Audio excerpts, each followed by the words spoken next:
Good morning! So, papunta tayo ngayon sa Midsalip, Zamboanga del Sur. And syempre kasama natin ang mga angels. Angel number 1, si Jong Jong. Ay, Jong! Yes, angel yan siya sa Helloverse. Kasi siya yung nagpapadala ng mga ng mga orders nyo na cream. So, nandahil sa kanya, magpasalamat tayo. Dahil sa mga kamay niya, dahil siya yung naman dahil sa mga kamay niya, yes. Sobrang mabigat yung Jungway. Swerte naman ang asawa nito. Sino kaya So, angel number 2. Pupunta na tayo sa angel number 2. Ang lucky girl. Kilala niyo ba? Siya yung very slim, very maliit, pero multitasking. Amazing! Ayan. Ay, kaputi pa si mong nawa. So, siya si, ano sa yung name ni? Claire. Yeah, siya si Admin Claire. So, sa mga hindi nakakakilala kay Admin Claire, mahihain po siya konti. Hi! Ikaw ng microt. Hi! Si Hi, Claire.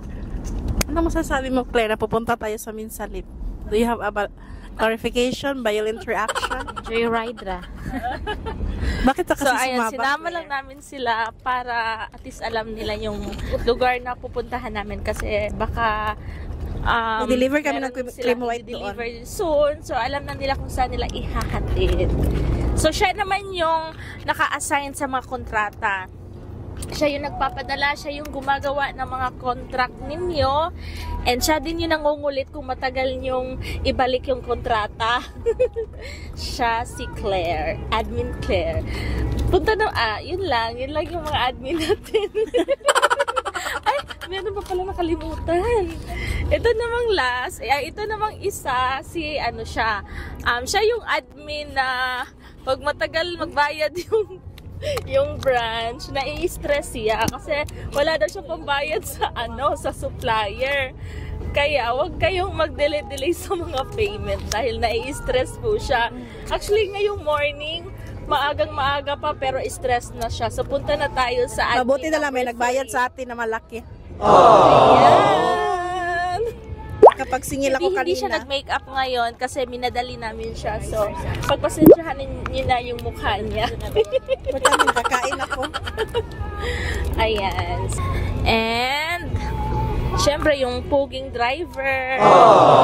Ayaw niya magpa-expose sa social media. Kaya bibig muna niya yung ipapakita natin. Bukas yung ilong naman. Yung pang third day, yung mata. Ayan siya.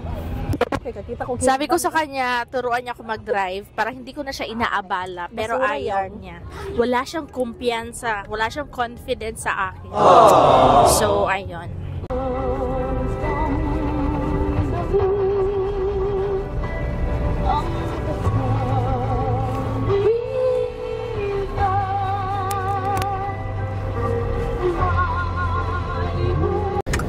So, andito na tayo sa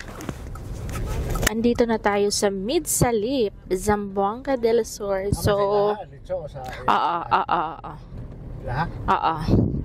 So, pupunta tayo sa house ni Vice Mayor kasi maghahatid tayo ng cream white. So, sinadya namin na ihatid kasi gusto namin mamasyal din dito. Since medyo matagal-tagal na din hindi kami nakabalik dito. So, ito yung place nila. As in, progressive yung municipality nila dito. Hindi ko in-expect no first kong punta dito na meron palang ganito sa place na to. Kasi medyo na to siya eh. Kung sa Bisaya pa, medyo suok na siya. Pero, hindi mo ma-expect. Ang hirap ang Tagalog. Hindi mo akalain na may ganito pala dito. Kasi medyo liblib na siya sa part ng Ramon Magsaysay. And, laki ng market nila. Ayan, amazing! May mga dyan, tinda-tindahan. May mga remittances. Laki. Ito yung nila, parang IBT. Ayan, terminal. So, 'di ba, medyo malaki yung area nila dito. Mas malaki pa yung area nila dito, yung municipality nila dito kaysa doon sa sa sa RM. Ngayon siya, 'di ba? Amazing. Ano yung lugar nila dito? Booming. Progressive. Ayan. So, doon makikita nyo, may siya, parang bundok. So, parang ito na ata yung last municipality sa lugar na to. Sa lugar dito. So, asan ba yung nila?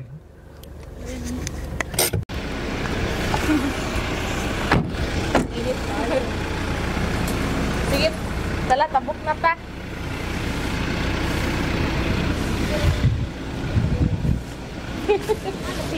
Tala, ito na ta. Okay ba?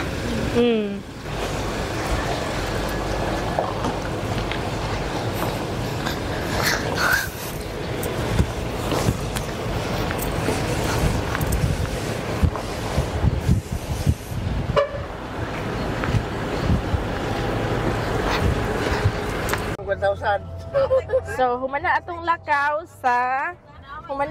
sa Monte sa Midsalip, and wala ta nag-expect no nga sa atong pag-adto dito maampuan po di ay taog apil. So muna medyo gaan-gaan atong gibati karon kay naampuan na ta, and dili lang ako ang naampuan, apil pud si Mimi, so naampuan mi dito. Grabe kayo mga kuan. Dugay-dugay na ko wala na experience to nga klase nga prayer no. So thank you so much kaayo sa nag-pray over. Thank you ni Vice. Thank you sa iyang anak si Ma'am Gigay. So grabe kayo muampo, powerful kaayo. So karon atong feeling karon medyo gaan na. So atong mata